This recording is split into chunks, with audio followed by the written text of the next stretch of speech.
Assalamualaikum warahmatullahi wabarakatuh. Izin Pak, kami dari kelompok 7 yang beranggotakan Janata Rizky, Muhammad Rio Driansang, dan Eka Wijaya Putra akan memaparkan sedikit apa itu model dari perencanaan dasar. Jadi sedikit saya buka di sini, apa itu perencanaan. Jadi perencanaan itu secara umum merupakan suatu upaya dalam menentukan berbagai hal yang hendak dicapai atau tujuan di masa depan, dan juga untuk menentukan beragam tahapan yang memang dibutuhkan demi mencapai tujuan tersebut. Kemudian berkaitan itu, ada beberapa ahli yang mengatakan bahwa pengertian perencanaan adalah salah satu fungsi manajemen yang paling penting, yang mana di dalam perencanaan itu sendiri terdapat kegiatan dalam menjelaskan tujuan organisasi, membuat strategi, dan juga mengembangkan rencana kerja organisasi. Jadi di sini perencanaan itu memiliki beberapa tipe atau model yang ditujukan untuk mempermudah rancangan daripada perencanaan itu. Berikut ada 7 model yang kami paparkan. Silakan Muhammad Rio Ardiansang memaparkan beberapa tipe yang akan dipaparkan. Mohon izin Bapak dosen, mohon izin moderator, izin melanjutkan paparan terkait podcast tersebut. Model perencanaan rasional. Perencanaan model rasional adalah sumber dari inspirasi dari banyak model perencanaan yang lain.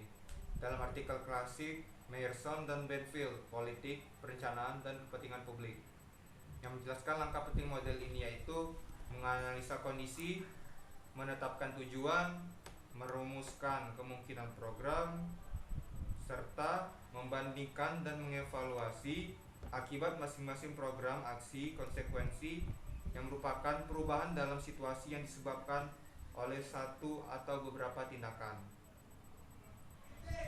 Kemudian, untuk model perencanaan advokasi. Model perencanaan advokasi muncul pada pertengahan 1960 di Amerika Serikat. Model perencanaan ini menjadi populer dengan publikasi dari 2 artikel, A Choice Theory of Planning dan Advocacy and Pluralism in Planning. Model perencanaan advokasi tidak menyediakan mekanisme yang konkret dalam menyelesaikan masalah-masalah dan sengketa yang timbul antara kelompok-kelompok kepentingan yang berbeda. Perencana lebih dianggap sebagai penghalang proyek perencanaan daripada menawarkan alternatif yang berguna. Pada prinsipnya, model perencanaan advokasi adalah salah satu perencanaan yang mengedepankan kepentingan kelompok lemah dari rencana yang dibuat oleh kelompok kuat, dan merencanakan strategi tentang bagaimana untuk mendukung kelompok lemah agar dapat mempertahankan ide-ide perencanaan yang muncul dari masyarakat sebagai upaya untuk mendorong pelibatan masyarakat dalam perencanaan atau participatory planning. Kemudian model perencanaan neo-Marxis. Salah satu pemikir yang timbul di masa itu menurut Sun Wan 2008 adalah teori neo-Marxis yang berasal dari sudut pandang sekelompok orang yang menjadi korban mekanisme pasar bebas. Teori ini banyak dianut oleh negara-negara dengan paham komunis dan kapitalis.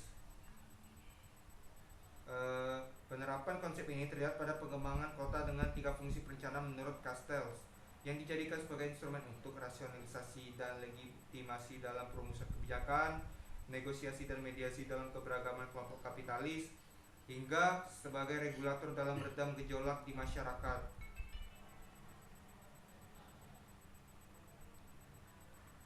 Kemudian, model perencanaan ekuitas atau kesetaraan. Pada abad ke-20, equity planning pertama kali diperkenalkan oleh Krumholtz. Equity planner diberanggapan bahwa dalam suatu aktivitas pembangunan, pengambil keputusannya ialah di tangan pemerintah, sehingga untuk dapat mewujudkan keadilan yang lebih besar bagi masyarakat yang kurang beruntung, maka planner harus masuk ke dalam ranah politik dan melakukan perubahan dari dalam. Menurut equity planner, pemerintah adalah tempat di mana agenda politik dibahas. Oleh karena itu, planner akan lebih mampu membela kepentingan masyarakat lemah jika berjuang di dalam ranah politik. Kemudian saya kembalikan ke moderator. Pada moderator saya persilakan. Terima kasih Muhammad Rio Ardiansang. Selanjutnya 3 poin terakhir akan dijelaskan oleh Saudara Eka. Silakan Saudara Eka. Terima kasih moderator, izin Bapak dosen.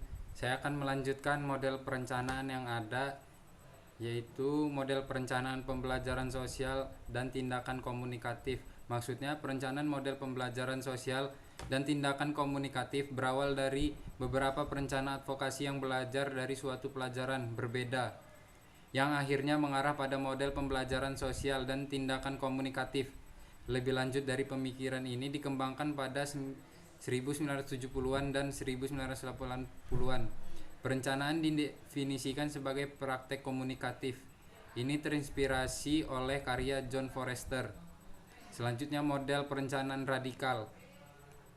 Perencanaan radikal atau radical model of planning yaitu model perencanaan dengan konsep ingin merubah keseluruhan kondisi tertentu menjadi seperti yang diharapkan atau dicita-citakan melalui pendekatan-pendekatan yang sangat kontekstual dan praktis terhadap permasalahan yang dihadapi. Pengertian radikal berarti kembali ke akar masalah dengan lebih memperhatikan dasar atau akar masalah perencanaan itu sendiri. Perencanaan radikal merupakan model perencanaan yang memandang perencanaan sebagai panduan sosial. Selanjutnya adalah model perencanaan liberal.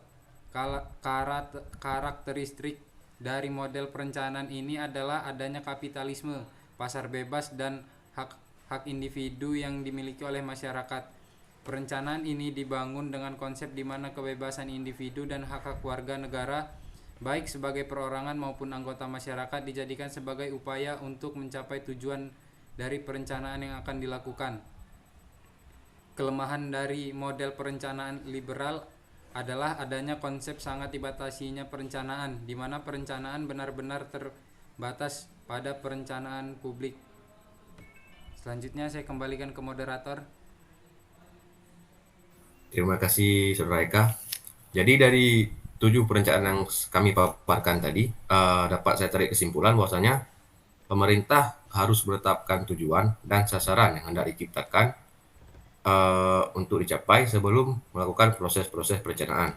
Jadi ada banyak sekali manfaat dari perencanaan dasar ini apabila kita mampu menyusun dan menerapkannya dengan baik.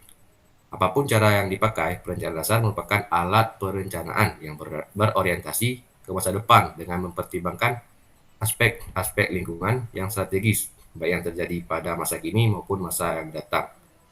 Jadi perencanaan dasar ini akan menjamin terjaganya eksistensi organisasi dengan peningkatan produktivitas atau kualitas kerja dan hasil kerja atau kinerja, sehingga kita nantinya sebagai pamong praja akan mampu untuk bersaing dengan organisasi lainnya ataupun instansi-instansi lainnya yang serupa.